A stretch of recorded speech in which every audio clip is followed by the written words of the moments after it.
안녕하세요. 암 전문의 김자영 원장입니다.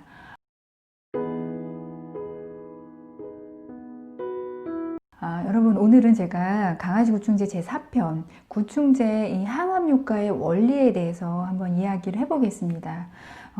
궁금하시잖아요. 이 구충제 이 간단한 약이 정말로 항암 효과를 보이는 이유가 뭘까? 만약 있다면 궁금하시고 그 항암 효과 그것 때문에 어떻게 뭐 항암 제도에도 안 듣는다는 전이암 환자분들이 좋아진 분들이 계시다고 하니까 어떻게 그 원리들이 있을까 많이들 궁금하실 거예요. 근데 오늘 제가 이 구충제가 항암 효과가 있을 수 있는 이 원리에 대해서 이야기하는 게 중요한 게, 여러분들이 이 원리에 대한 어떤 개념이 있어야지 너무 환상을 가지고 하시는 분들도 조금 그 톤을 다운시킬 수 있고, 너무 부정적인 분들도 다시 한번 그렇구나 하고 생각해 보실 수 있을 거예요. 그래서 제가 오늘 이제 최대한 그 핵심 내용을 한번 이야기를 해 보겠습니다.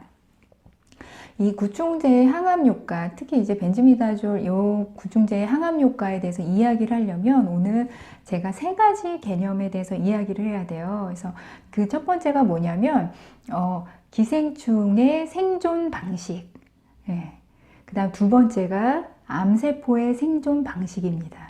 세 번째가 이 두 가지 개념을 이해하기 위해서 알아야 할 자가 포식입니다. 이 세 가지에 대해서 이야기를 해 보겠습니다. 자, 그러면 이 구충제가 이 항암 효과가 있다는 것은 분명히 이 기생충하고 암세포가 뭔가 생존 방식의 유사점이 있기 때문일 거예요. 그러면 기생충, 첫 번째 기생충의 생존 방식에 대해서 제가 먼저 한번 이야기를 해볼게요.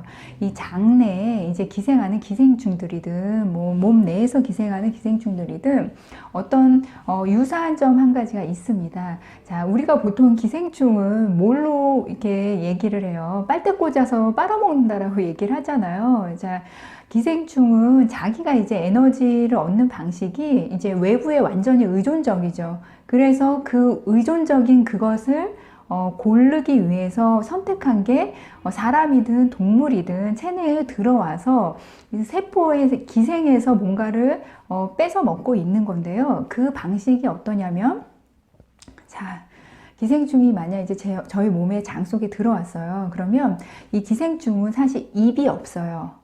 입이 없고 뭐라고 표현을 하냐면 머리 쪽에 자, 흡판 같은 빨판이 있다라고 이야기를 합니다. 그 빨판 같은 그 흡판이 자, 장내로 들어오든 어디로 들어와서 세포에 자, 빨판을 대고 그 세포를 이제 그러니까 장착을 하는 거죠. 빨판을 대고 그 다음에 이제 필요한 에너지원을 가져가는데, 자, 여러분 이 세포가요. 자, 기생충이 들어와서 빨판을 댄 다음에 하는 일이 그 세포를 감염시키는 거예요. 자, 정상세포를 딱 빨판을 댄 다음에 어떤 물질들을 내겠죠. 내서 그 세포를 감염을 시키면 감염된 그 세포가 어떤 일이 발생이 되냐면, 쉽게 얘기하면 그 세포 자체는 에너지원이 아니에요. 근데 이 기생충은 그 세포를 통해서 에너지를 얻어가야 되거든요. 그래서 어떻게 되냐? 감염된 세포, 그 세포 자체가 안에 있는 구조물들이요. 쉽게 얘기하면은 젤리처럼 녹는다라고 생각을 해보세요. 그러니까 예를 들어서 집이 있는데 집 안에 식탁도 있고 냉장고도 있고 그다음에 뭐 의자도 있고 컴퓨터도 있고 다 있는데, 이 집 안에 있는 모든 구조물들이 다 쪼개지고 흐물흐물해지고 연료로 쓰일 수 있는 재료로 다 만들어진다라고 생각을 해보세요.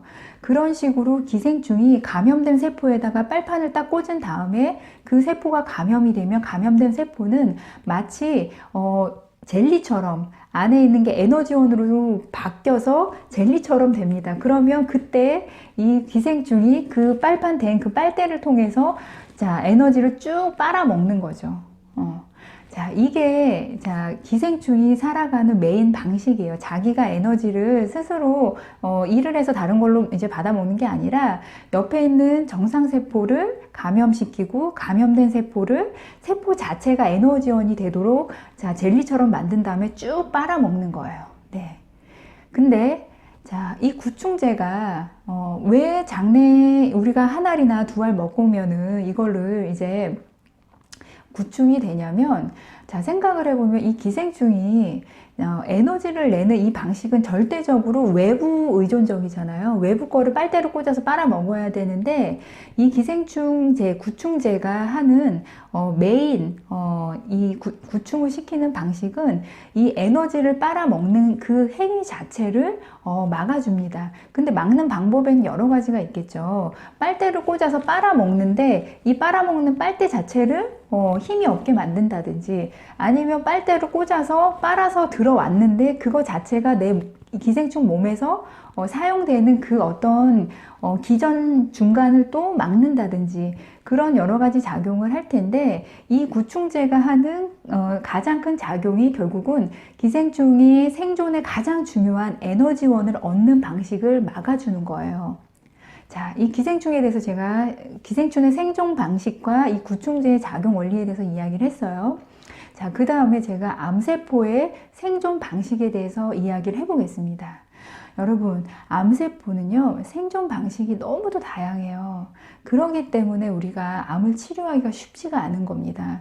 자, 왜 암세포가 생존 방식이 굉장히 다양하냐면, 자기 주변 환경에 맞춰서 변화하는 능력이 굉장히 커요. 그리고 에너지를 얻는 방식도 아마 굉장히 다양한 방식을 취하고 있는 것 같아요. 근데 이 암세포가 에너지를 얻는 방식에 있어서, 자, 1기나 2기 환자들하고 다르게 3기나 또는 내지는 4기, 이미 전이암이 된 분들은 이 암세포가 에너지를 얻는 방식에 조금 차이가 생깁니다. 이 무슨 말이냐면요. 자, 암세포가 전이가 되려면 여러분 생각을 해보세요. 원발에 있던 게 떨어져 나와서 다른 데 가서 정착을 하는 거잖아요. 근데 이 암세포가 정착을 하는 건 쉬운 일이 아니에요. 굉장히 어려운 일이에요. 그러니까 암세포 자체가 어느 기관으로 가서 거기서 정착을 하려면, 얘도 집도 짓고 세력을 넓히려면 에너지가 굉장히 많이 필요하단 말이에요. 근데 우리가 보통의 세포들이 에너지를 얻는 방식은 뭐냐면, 우리 몸에 있는 모든 세포들은 혈관을 통해서, 혈관에 돌아다니는 포도당이든 아미노산이든 지방이든 이런 것들을 세포가 흡수해서 에너지를 얻거든요.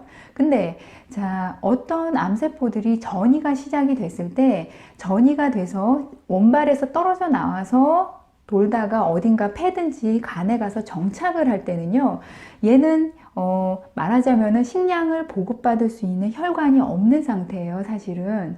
자, 그러면 얘가 근데 살아야 되잖아요. 그리고 분명히 살기 때문에 전이가 돼서 양이 막 늘어나잖아요. 이 전이암 환자들을 보면은 전이된 곳에서 막 늘어나는데, 이 암세포들이 여기서 정착을 해서 세력을 늘리려면, 자, 지금 당장 혈관을 통해서 에너지를 보급받기는 어려워요. 그래서 그 전에, 또는 에너지의 요구량이 너무도 많이 필요할 때, 이 암세포들이 에너지를 얻는 방식이 무엇이냐면요, 자가포식이라는 방식이 있습니다.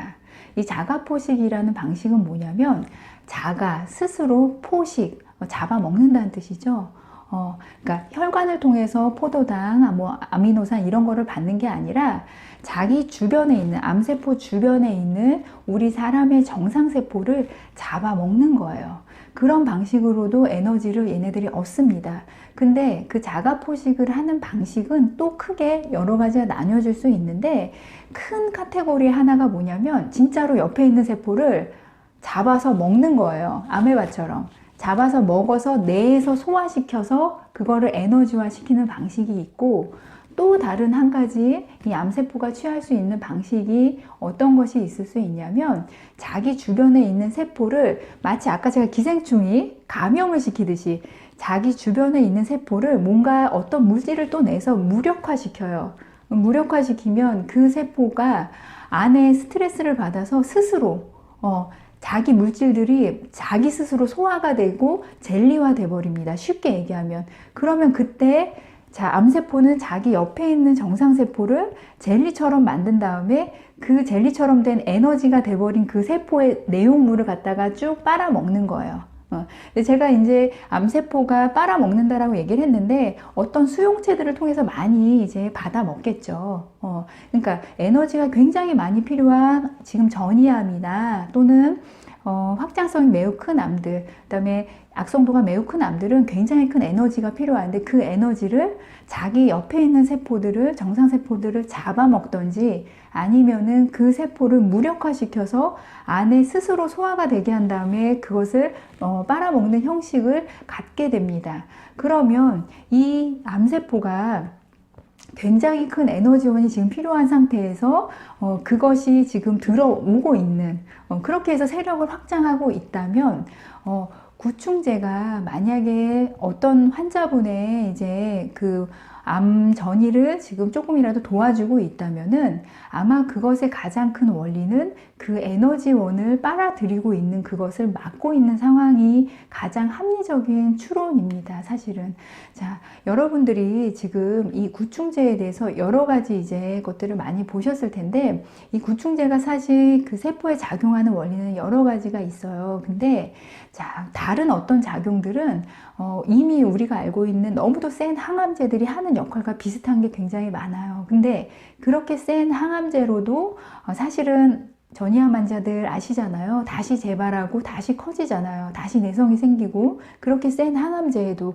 근데 구충제, 그렇게 간단한 구충제에 들고 있는 사람들이 있다면은 그거는 완전히 이 암세포가 에너지를 내는 그 방식 자체, 그러니까 자가포식, 잡아먹던지 아니면은 옆에 있는 세포를 빨대 꽂아서 먹듯이 그렇게 에너지를 얻고 있는 그 상태를 막는 게 아마 구충제가 하는 가장 큰 역할일 거예요. 그래서 여러분들이 자, 제가 오늘 구충제가 왜 항암 효과를 가질 수 있느냐에서 가장 큰 핵심은 자, 기생충이 에너지를 얻는 방식이 있고 그것도 일종의 자가 포식입니다. 옆에 있는 세포를 감염시켜서 포식, 자기가 먹는 거예요. 자, 기생충의 생존 원리가 있고 그 다음에 전이성이 강한 또는 이미 전이암이 된 암세포가 갖는 생존 방식이 있는데 암세포의 생존 방식도 옆에 있는 정상세포를 자, 무력화시켜서 젤리처럼 만든 다음에 쑥쑥 그 에너지를 빨아먹고 있는 그런 암세포의 성질을 가진 경우에는 이 구충제가 이 기생충이 에너지를 갖다 쓰는 거를 무력화시키는 것처럼 이 암세포가 주변에 있는 세포의 에너지를 갖다 쓰는 거를 무력화시킴으로써 아마도 항암 효과를 내는 효과가 가장 클 것입니다. 자, 왜 제가 이 얘기를 계속 하냐면요. 그러면은 여러분들이 한 가지 힌트를 얻을 수가 있어요. 자, 어떤 분들은 굉장히 큰 환상을 가지고 하는 분들도 있고 아닌 분들도 있다라고 했잖아요. 그러면 자, 암세포의 생존 방식은 굉장히 다양하다라고 제가 말씀을 다시 한번 드리고요. 근데 그 암세포의 생존 방식이 만약 지금 기생충이 생존하는 그 방식과 비슷한 방식을 취하고 있는 그분이라면은 이 구충제가 맞을 가능성이 있겠죠.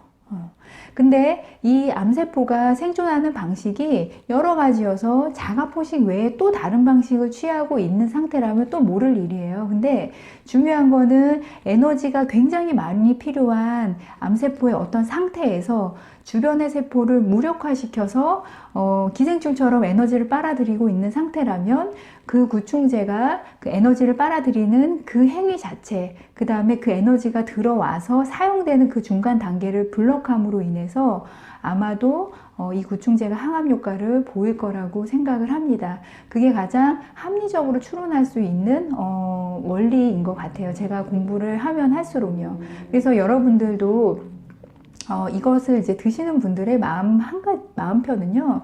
아, 내가 그 방식이 기생충하고 비슷한 방식의 에너지 대사를 하는 암세포의 종을 내가 지금 가지고 있다면 맞을 수도 있겠구나.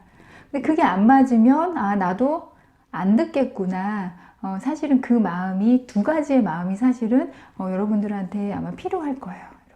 여러분 오늘 좀 도움이 되셨나요? 그러면 제가 다음 시간에는 이 5편, 강아지 구충제 5편, 그럼 어떤 환자들한테 이 구충제의 원리를 제가 지금 이야기를 했잖아요. 그러면 어떤 환자들한테 이게 더 잘 맞을 수 있는지, 그것에 대해서 이야기해 보겠습니다. 지금까지 암 전문의 김자영 원장이었습니다.